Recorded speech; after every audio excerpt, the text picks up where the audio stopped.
Les marchés avec CMC Markets, trading de CFD sur action, Forex et indices. Salut, c'est Trado, content de vous retrouver pour la mise à jour quotidienne du CAC 40 et pour également Egide qui m'a été demandé de très nombreuses fois, normal après une hausse de 80%.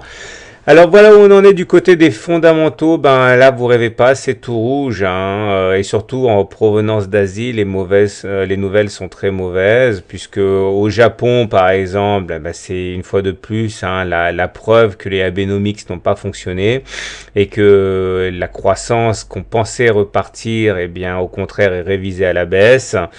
En Chine également, mauvaise nouvelle avec une contraction des importations qui montre que finalement, s'ils importent moins, c'est que nous, on exporte moins aussi. Et donc, c'est pas très bon. Les valeurs cycliques ont souffert. Et pour terminer, dans toute l'Union européenne, eh bien, des rapports viennent étayer l'idée selon laquelle la croissance va être très difficile à maintenir. D'une part, un spécialiste de la BCE a expliqué que le ralentissement devrait être au rendez-vous, ce qui a été conforté par un rapport de l'OCDE. Donc globalement, les marchés n'ont pas beaucoup aimé ce qui s'est passé aujourd'hui. Et ça se traduit par une baisse de 1% de l'indice national. Alors, ça nous permet de mettre en lumière plusieurs choses. Tout d'abord, ça j'en avais déjà parlé beaucoup, donc je vais passer vite. On a une zone de résistance ici. La zone de résistance, c'est l'oblique verte, là, qui capte les cours de manière intraitable depuis de nombreux mois et qui n'arrive pas à être cassée à la hausse. Eh bien, on a encore tenté la séance du 4, puis la séance du 5, mais force est de constater que ça ne veut pas lâcher. Et la séance du jour, en fait, acte l'impossibilité qu'il y ait eu à casser cette zone, conforté il est vrai par cette fameuse zone de résistance ici correspondant à ce rectangle orange. Ça aussi j'en ai beaucoup parlé, donc je ne vais pas m'étaler là-dessus, mais voilà, on n'arrive pas à passer au-dessus, on arrive parfois à clôturer à l'intérieur mais pas à clôturer au-dessus, et aujourd'hui on a tenté une fois de plus, mais on n'a pas réussi. Et résultat des courses, eh bien on inscrit un harami baissier. Alors le harami baissier, j'aime bien cette figure, non pas parce que les prédictifs de ce qui va se passer, parce que contrairement à ce que son nom indique, ça ne veut pas dire que c'est baissier, un harami baissier. Regardez, ça ressemble à ça. J'ai fait un e-book là-dessus, c'est mon e-book chandelier japonais numéro 1. Et ça ressemble à ça. Vous avez un grand corps vert, et derrière vous avez un petit corps rouge. Les mèches ne comptent pas.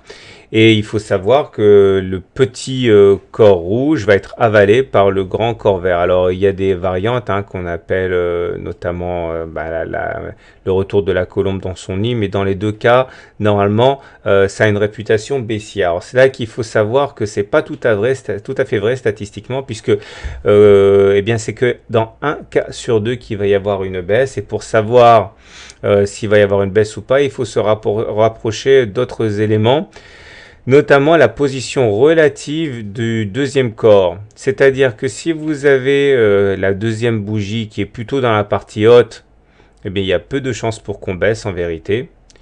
Si la deuxième bougie est plutôt dans la partie basse de la première bougie, là effectivement c'est une pression baissière qui est importante, et si c'est au milieu, généralement les stats montrent que c'est très aléatoire. Alors regardez un exemple ici.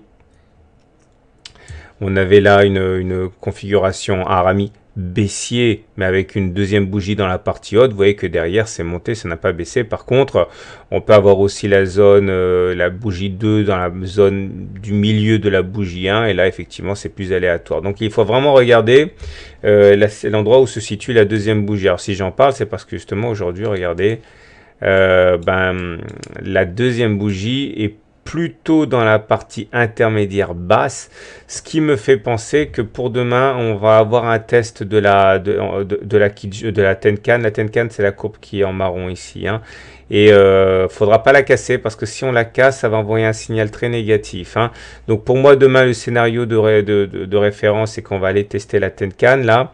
Après, il faudra rebondir dessus. Mais attention, il ne faut pas non plus en conclure que la tendance va être baissière suite à ça, puisque les éléments de fond sont toujours aussi, on est au-dessus du nuage, on est au-dessus du super trend, on est au-dessus du SAR, les petits points verts, on est au-dessus de la moyenne mobile à 20 séances, on est soutenu par cette oblique-là. Donc franchement, il ne faut pas tout voir en noir. Même si on baisse, on a encore de la marge avant effectivement d'envisager un scénario baissier. Surtout que là, si vous regardez bien, eh bien, se dessine déjà une figure d'élargissement. J'en reparlerai demain de ça pour pas surcharger l'analyse du jour. Mais bon, ça, c'est pas nécessairement baissier, hein. J'en reparlerai demain. Voilà notre figure d'élargissement. Elle est là, à suivre de près, hein. J'aimerais terminer avec les indicateurs techniques. Donc là, j'ai reporté mon oblique sentinelle ajustée, hein, puisque finalement, elle s'est révélée inopérante. Il a fallu que je la retrace. Tant que c'est pas cassé, ça, il n'y a pas de raison non plus de paniquer. J'aimerais également insister sur le fait que les volumes eh bien, sont en forte baisse. Bon, c'est normal, on avait eu des séances vraiment très fortes en volume là en fin de semaine. Donc là, la séance du jour n'est pas forcément très significative du fait que voilà, la baisse est là, mais elle se fait avec des volumes relativement restreints.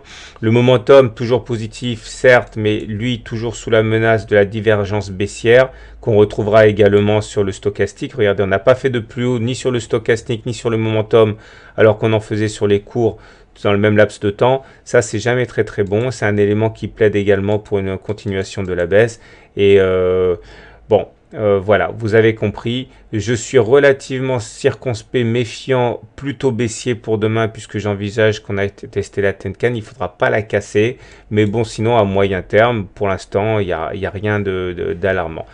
Place maintenant à l'analyse d'Egide qui m'a été demandée de très nombreuses fois. Alors, chose promise, chose due, voilà la mise à jour de l'analyse d'Egide qui m'a été demandée de très nombreuses fois et on le comprend vu la pression haussière qu'il y a sur les marchés. Alors, on va commencer par une analyse hebdomadaire de type DO. Et là, si vous avez l'habitude de mon travail, vous savez que cela correspond à une comparaison relative des pics et des creux. Alors, regardez, là, lorsque les pics sont ascendants, et que les creux sont ascendants également, on est en tendance haussière. C'est-à-dire que si on achète à un moment n'importe lequel à l'intérieur de cette succession de pics et des creux ascendants, il y a de fortes chances pour qu'à un moment ou un autre, on se retrouve en plus-value. Les choses s'inversent lorsque les pics et les creux deviennent descendants, comme c'était le cas en fait depuis 2011, et ce qui expliquait que, eh bien, on a connu quand même une succession de plus bas et de jambes de baisse sur Egide qui a pu décontenancer les actionnaires. Néanmoins, quelque chose de fantastique vient de se produire cette semaine, hein, ce lundi, avec une hausse de 86% qui surtout nous met dans une position beaucoup plus enviable où les pics recommencent à être ascendants. Il faudrait simplement maintenant continuer sur notre voie et ne pas inscrire de creux descendant, c'est-à-dire qu'il ne faudrait pas descendre en dessous de 1,76, mais on voit mal comment ça pourrait se produire pour nous remettre dans une tendance haussière de long terme. Si on regarde les volumes, on voit qu'effectivement la hausse du jour n'a absolument rien de fortuit. Regardez l'explosion de volume sur la bougie du jour qui montre bien que derrière ces velléités haussières, il y a véritablement des acheteurs en nombre massif, hein, puisque les volumes d'aujourd'hui n'ont rien à voir avec les volumes plutôt anémiques auxquels on a assisté auparavant. Ce qui nous amène donc à l'examen des autres indicateurs techniques. Et là, on voit également que les choses sont bien orientées, puisque le stochastique est au-dessus de son signal et que le MACD est également au-dessus de son signal. Donc, tout se passe pour le mieux. Maintenant, s'il faut vraiment apporter un bémol, c'est que pour l'instant, on voit se dessiner des divergences baissières. Regardez, là, on a fait un plus haut sur les cours, alors qu'en même temps, on n'a pas fait des plus hauts ni sur le stochastique ni sur le MACD. Ça, c'est un élément qui nous amène à relativiser la portée de la hausse en cours. Il ne faut pas faire comme si ça n'existait pas, mais pour l'instant, on espère terminer sur des niveaux un petit peu plus hauts. Alors, si on regarde de manière purement chartiste l'évolution d'Egide, on voit que nous étions en train d'évoluer à l'intérieur d'un canal mauve ici, légèrement descendant, dans lequel on était coincé depuis le début de la création de ce canal, à savoir 2013, début 2013, fin 2012, et il faut impérativement sortir de ce canal pour se départir de la pression graphique baissière. Alors l'objectif il est facile à calculer. Lorsque l'on a un canal descendant, ou même ascendant à cet égard, on prend la hauteur du canal que l'on reporte au-dessus du point de cassure, ce qui nous donne une oblique objectif qui serait celle-là. Donc, si on arrive à se maintenir et à casser ce canal, c'est-à-dire se maintenir en fin de semaine au-dessus des 4,7, 4,8, eh bien, théoriquement, un objectif d'évolution des cours serait une percussion contre les 7,6. Mais attention, ce à quoi on assiste aujourd'hui n'est pas assez bon, puisque regardez, on a clôturé à l'intérieur du canal. Donc, il faut vraiment sortir et clôturer au-dessus du canal mauve ici présent. Maintenant, passons à Ichimoku. Alors, Ichimoku, une technique japonaise qui nous permet également de déterminer la tendance en cours. Voilà la manière dont il faut raisonner. Lorsque vous avez... Attendez, je vais faire un petit peu le ménage. Voilà où nous en sommes. Le plus important, c'est de comprendre que tant qu'on est en dessous du nuage, on est en tendance baissière. Et quand on arrive à se maintenir au-dessus du nuage, on est en tendance haussière.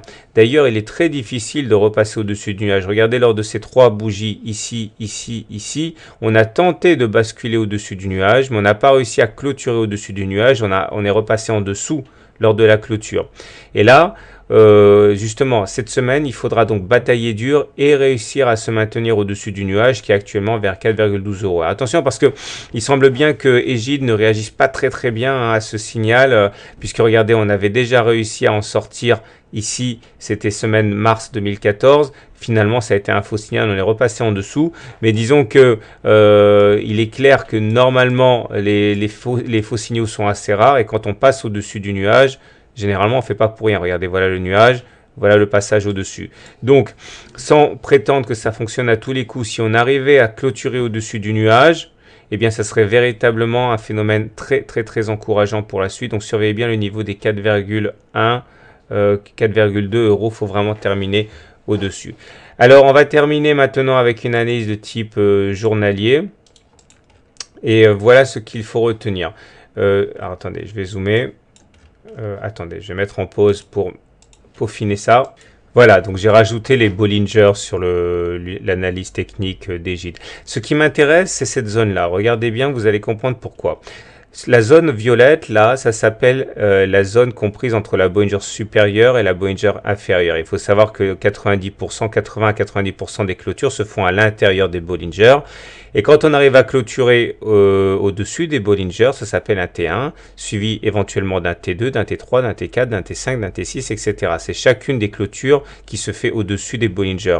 Ce qu'il faut savoir, c'est que lorsque l'on clôture au-dessus des Bollinger, généralement c'est très porteur parce qu'il y a une augmentation de la volatilité et on a tendance à enchaîner des séances assez excitantes. Néanmoins, il faut savoir que lorsque ça se passe comme ça, eh bien généralement avant d'inscrire une nouvelle bougie en dehors des Bollinger, on revient tester la Bollinger supérieure. On monte, on revient toucher la Bollinger supérieure, on repart vers le haut, on repasse, etc. On revient toucher la Bollinger supérieure avant éventuellement de repartir de l'avant. C'est quelque chose qui est complètement normal.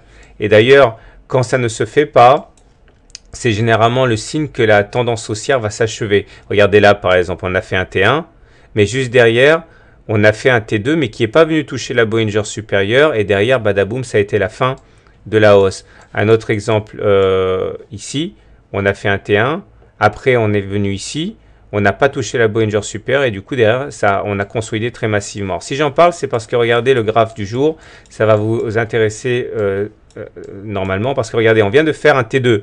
Première clôture au-dessus de la Bollinger, c'était le 5 décembre. Et la deuxième clôture au-dessus de la Bollinger, c'est aujourd'hui le 8 décembre. Mais regardez, dans le cas d'aujourd'hui, on est venu à un moment tripoter, toucher faire touchette avec la Bollinger supérieure.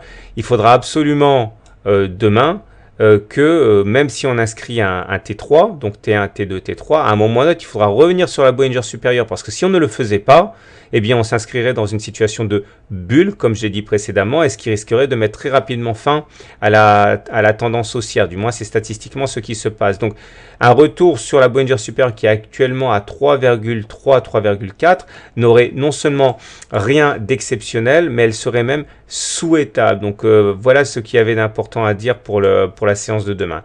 Voilà, alors je terminerai en disant que n'oubliez pas que l'analyse technique, c'est uniquement pour le timing, que rien ne vaut une analyse purement fondamentale de la valeur. Tout achat ou toute vente d'une action, quelle qu'elle soit, doit avoir été faite, mais après un examen précis des valeurs sur le plan fondamental. Voilà, je vous souhaite une bonne soirée, je vous souhaite de bons trades. Si vous découvrez mon travail, n'oubliez pas que vous pouvez demander votre e-book pour débutants, pour apprendre à faire vous-même vos analyses techniques. Il y a une vidéo de 25 minutes, il y a des exercices corrigés sur simple demande. Vous envoyez e-book gratuit à mon mail et je me ferai un plaisir de vous l'envoyer. À bientôt.